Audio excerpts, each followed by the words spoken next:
Kontribusi Islam dalam NKRI.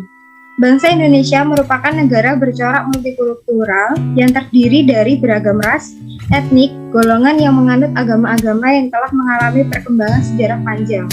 Semboyan Bhinneka Tunggal Ika secara de facto mencerminkan kemajemukan budaya bangsa yang menyatu dan sepakat untuk menjadi warga negara Republik Indonesia. Keberadaan agama, khususnya agama Islam, dalam tata kehidupan bermasyarakat, berbangsa, dan bernegara, mempunyai peranan penting dan utama. Pada strata filosofi secara universal dalam dimensi nilai, agama Islam berisi kandungan normatif nilai-nilai spiritual dan moral dalam hubungan tridimensial, yakni umat Islam dengan Allah Subhanahu wa Ta'ala, umat Islam dengan umat agama lain, dan umat Islam dengan lingkungannya. Next.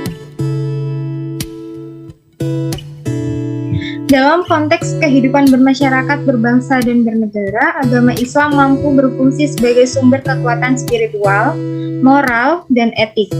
Sehubungan dengan ini, nilai-nilai spiritual keagamaan, terutama agama Islam, sangat kuat mendorong umatnya untuk mewujudkan ketenangan dan kebahagiaan hidup, serta menghilangkan keresahan, kegelisahan hati, dan pertentangan atau konflik sosial. Peran agama di Islam di masa lalu. Secara historis, ajaran agama Islam mampu memotivasi umat Islam untuk rela mengorbankan jiwa raga untuk mengusir kaum imperialisme sekaligus merebut kemerdekaan. Sedangkan secara politis, agama Islam menempati posisi yang sangat fundamental di dalam Pancasila, di mana The Founding Father telah menunjukkan kearifan pokok-pokok pikiran kebangsaan dengan menempatkan sila ketuhanan yang Maha Esa sebagai sila utama.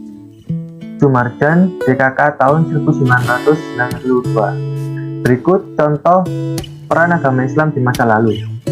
Yang pertama, pidato Bung Tomo pada tanggal 10 November 1945. Kalimat Bismillah dan takbir pada pidato itu disinyalir sebagai pemantik semangat arek-arek Surabaya saat melawan 30.000 pasukan penjajah pada waktu itu. Yang kedua, tokoh Islam yang dijuluki Hadratis Syekh yang berarti Maha Guru itu mengumpulkan ulama-ulama yang ada di Jawa Timur untuk mendirikan organisasi Islam yang bernama Nahdlatul Ulama yang bertujuan memperbaiki kehidupan masyarakat sosial, ekonomi, dan pendidikan.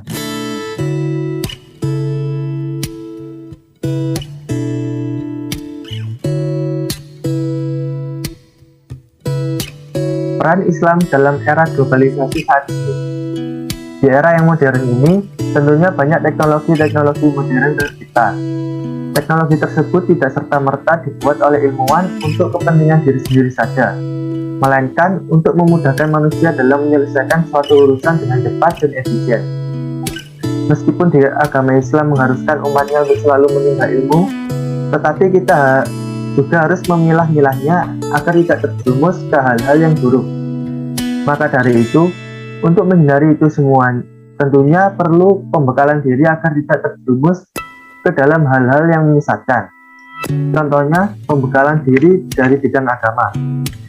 Pendidikan agama Islam bisa berkontribusi dalam memajukan bangsa dan negara dengan mencetak pemuda-pemuda yang berwawasan tinggi dan memiliki iman yang kuat sehingga bisa terhindar dari hal-hal yang buruk di era globalisasi ini. Hubungan Pancasila dengan Islam. Hubungan Pancasila dan agama dalam Negara Kesatuan Republik Indonesia dengan sila ketuhanan yang Maha Esa menegaskan bahwa negara Indonesia bukan negara yang berdasarkan suatu agama tertentu dan bukan pula negara yang memisahkan agama dan negara. Negara yang berketuhanan yang Maha Esa menempatkan agama dan kepercayaan kepada Tuhan yang Maha Esa sebagai jiwa bagi keutuhan Negara Kesatuan Republik Indonesia. Dalam hubungan antara agama Islam dan Pancasila, keduanya dapat berjalan saling menunjang dan saling mengokohkan. Keduanya tidak bertentangan dan tidak boleh dipertentangkan. Juga tidak harus dipilih salah satu dengan sekaligus membuang dan meninggalkan yang lain.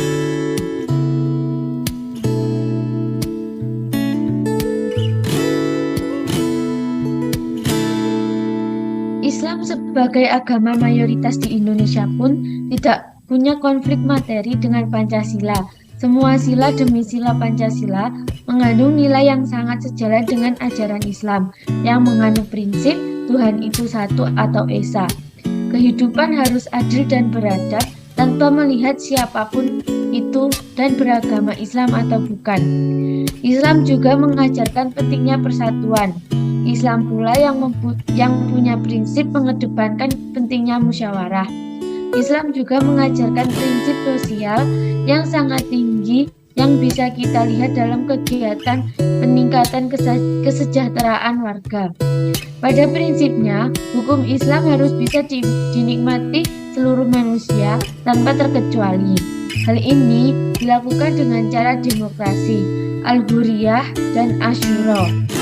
Dan pelebaran hukum Islam dalam hukum positif selama tidak menentang prinsip dalam Islam. Inilah yang terjadi di Indonesia, bahwa hukum Islam tidak hanya milik orang Islam, tetapi milik semua warga negara.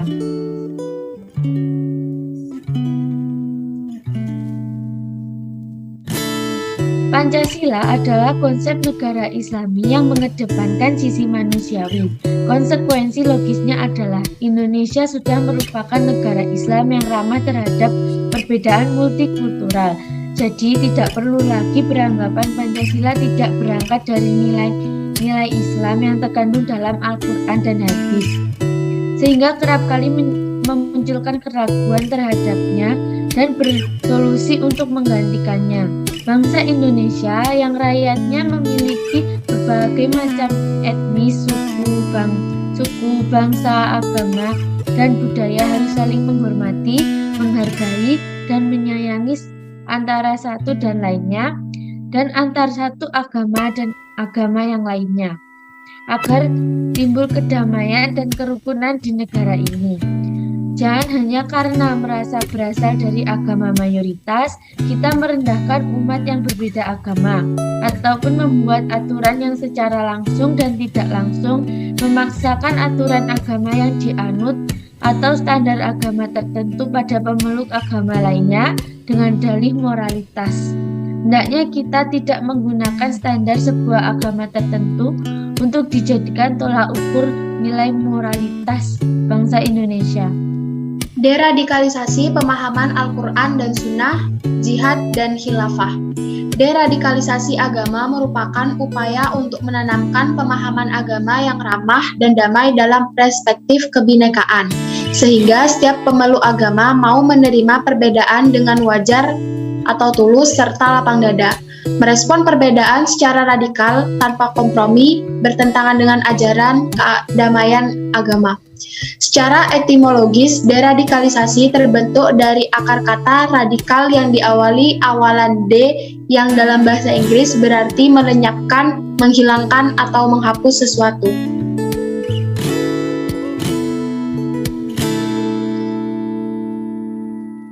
Islam fundamentalis menjadi penyebab terjadinya berbagai tindakan kekerasan seperti bom bunuh diri, pembunuhan, peperangan, dan terorisme yang diperkuat oleh doktrin perang suci atau jihad yang menjadi keyakinan mereka. Salah satu landasan gerakan tersebut adalah ayat-ayat Al-Quran dan hadis tentang perang.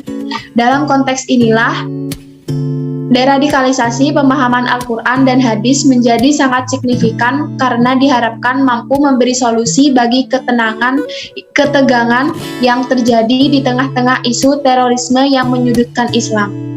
Orang-orang radikal adalah seseorang yang menginginkan perubahan terhadap situasi yang ada dengan menjebol sampai ke akar-akarnya. Munculnya fenomena radikalisme agama tidak terlepas dari problem psikologis dari para tokoh pelopornya, pengikutnya, maupun masyarakat secara keseluruhan. Deradikalisasi pemahaman ajaran Islam berarti upaya menghapuskan pemahaman yang radikal terhadap ayat-ayat Al-Quran dan hadis, khususnya ayat atau hadis yang berbicara tentang konsep jihad, perang melawan kaum kafir, dan seterusnya. Dengan demikian, deradikalisasi bukan dimaksudkan sebagai upaya untuk menyampaikan pemahaman baru tentang Islam dan bukan pula pendangkalan akidah, melainkan sebagai upaya mengembalikan dan meluruskan kembali pemahaman tentang apa dan bagaimana Islam.